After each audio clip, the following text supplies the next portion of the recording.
Hey YouTube, just starting out the first video in this build series of mine. We got this newly acquired LS400 in 1995. Then you'll see this one along the way.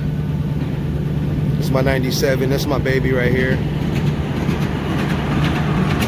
Good old MTS. You know, if you're local from San Diego, you know exactly what that is. Then we got the donor car. It's brought so many parts to so many people. Pulling this motor. You'll be seeing that soon. Both of these vehicles are on bags. Like I said, I just acquired this one. And I just wanted to start the filming process before I started working on it.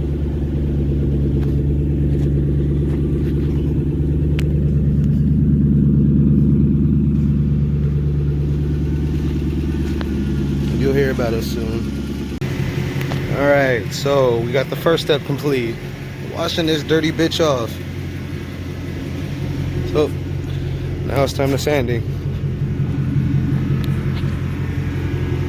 I'll get back to you guys. Alright, so since I'm trying to keep it on a budget, I'm only going to be painting certain parts of it. So I'm trying to see if I can save some of the parts where the vinyl wrap was, where I left the adhesive. But if not, I'm just going to end up having to spray the whole car, which I might end up doing anyway. But I'm just trying to see where we're at. So here's where we're at. Started feathering the paint chips because it's really thick. I'll show you another spot on the vehicle where how it was. I mean, I still gotta go over it, but it's pretty feathered. I gotta spray some self-etching primer on there. That way it doesn't rust. Keep in mind, I'm not a professional bodywork person. I'm just a DIY guy. I'm using my Milwaukee 3/8 drill with a 6-inch sand pad and 180 grit. If you know any other techniques or something, like I said, I'm doing it on a budget, so got to keep everything cheap. And so right there you can see the pretty thick line where the person before, and you can also see some rust for when the paint chipped in. It's down to bare metal, but where they did, I guess you can call it crappy prep work.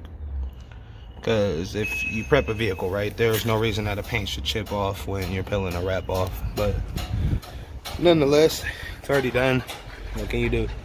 Yeah, like I said, it's thick. This paint's really thick. I sprayed a lot of coats on, but if it's not prepped right, it's not gonna stick.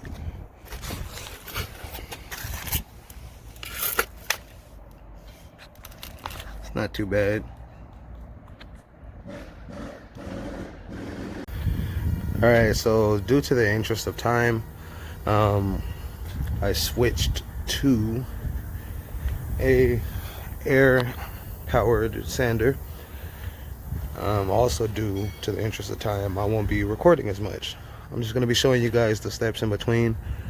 Sooner or later I'll get either a tripod or someone to record for me. The only reason I didn't do the hood and the front end yet is because I'm still trying to decide on whether I'm going to facelift it or not. And I don't want to just start sanding on shit for nothing. I still got to go over the parts that I already did. But for the most part, it is sanded down. Like I said, I am not a professional. I'm a DIY guy who just likes to learn shit. But it's not my first time doing it. On this channel, I'll be showing you guys how to do shit on the low and have it look good. I'll see you guys in a bit. So here's a quick update on where we're at. We're just wiping everything down now. This is just the first wave of sanding. I'm not by any means done. I just wanted to see what or how much I can feather in, and you know, because like I said, I might not paint the whole thing, but it looks like I'm gonna paint the whole thing.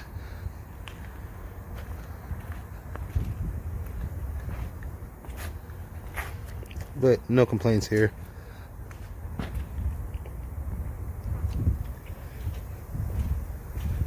I was able to realign the hood. I should have showed you guys before, but this thing was all misaligned.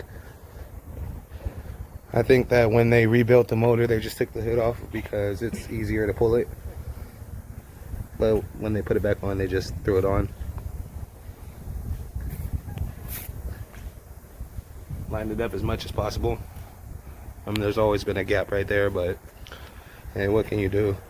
It's a 24-year-old car.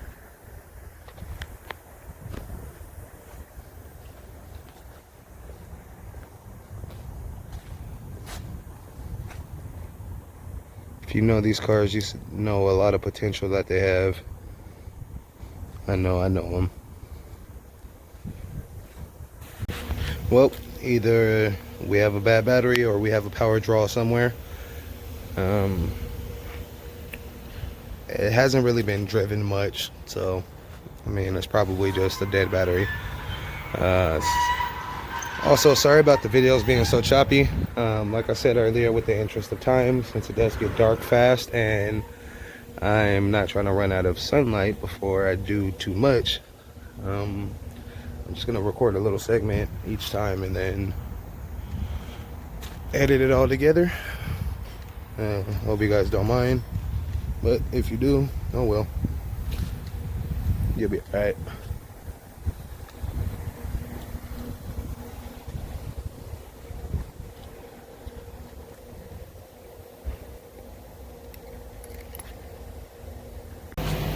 Alright everybody, so this is just to wrap up where I left off. Here's where we're at. In the middle of rinsing off the car, I found out that the car has a shitty alternator. So in the next video, I will be replacing it and upgrading it, and I'll show you guys how to do that. See you next time.